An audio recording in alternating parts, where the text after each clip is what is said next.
if children are being exploited, if there's forced labor for children, that despite the fact that that may have taken place in the past in many different countries, including the United States, that all countries of the world now should have developed to the point where we are treating children better than we did in the past.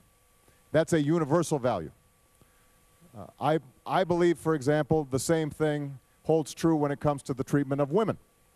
I had a very interesting discussion with the mayor of Shanghai during lunch right before I came, and he informed me that in many professions now, here in China, there are actually more women enrolled in college than there are men, and that they are doing very well.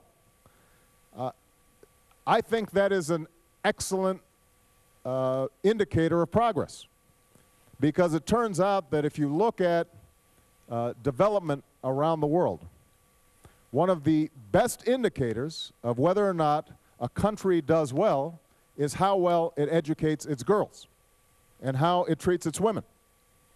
And countries that are tapping into the talents and the energy of women and giving them educations typically do better economically than countries that don't.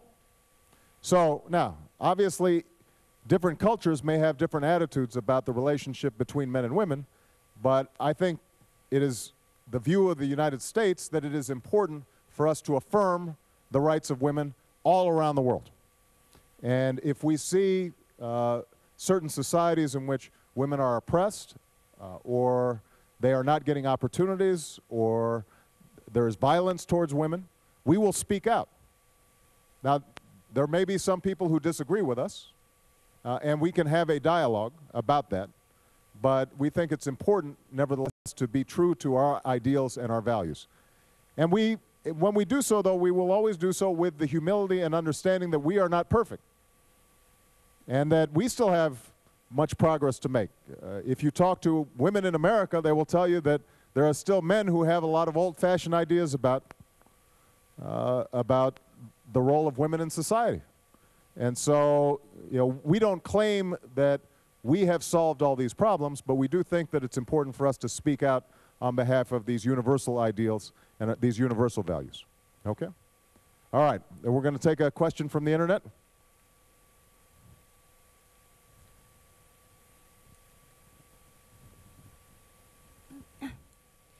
Hello, Mr. President. It's a great honor to be here and meet you in person. Thank you. My name is Zhang Xin. I'm from Shanghai International Studies University. I'll be reading a question selected on the internet to you. And this question is from somebody from Taiwan. Mm-hmm. In his question, he said, I come from Taiwan. Now I am doing business on the mainland. Mm-hmm. And due to improved cross-strait relations in recent years, my business in China is doing quite well. Mm-hmm. So when I heard the news that some people in America would like to propose continue selling arms and weapons to Taiwan, I began to get pretty worried. I worry that this may make our cross-strait relations suffer. Mm-hmm. So I would like to know if, Mr. President, are you supportive of improved cross-strait relations? Mm-hmm. And although this question is from a businessman, actually it's a question of keen concern to all of us young Chinese students. So we'd really like to know your position on this question. Thank you. Thank you.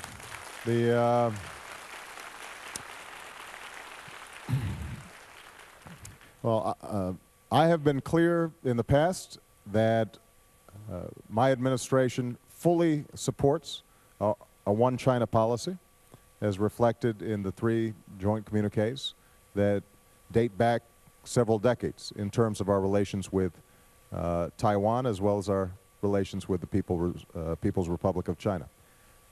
We don't want to change that policy and that approach.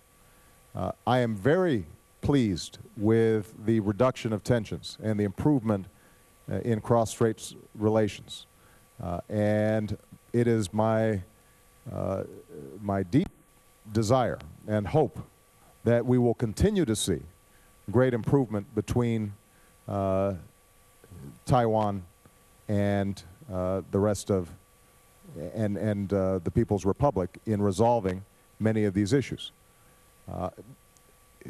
One of the things that I think that the United States, in terms of its foreign policy and its policy with respect to China, is always seeking is ways that through dialogue and negotiations, problems can be solved.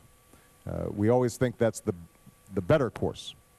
And I think that economic ties and commercial ties that are taking place in this region are helping to lower a lot of the tensions that date back before you were born or even before I was born. Now, there are some people who still look towards the past when it comes to these issues as opposed to looking towards the future. I prefer to look towards the future. And as I said, I think the commercial ties that are taking place, there's something about when people think that they can do business and make money that makes them think very clearly and not worry as much about ideology. And I think that that's starting to happen in this region, and we are very supportive of that process. Okay? Let's see, it's a girl's turn now, right? Yes, right there. Yes. Hold on, let's get a, oops. I'm sorry, they took the mic.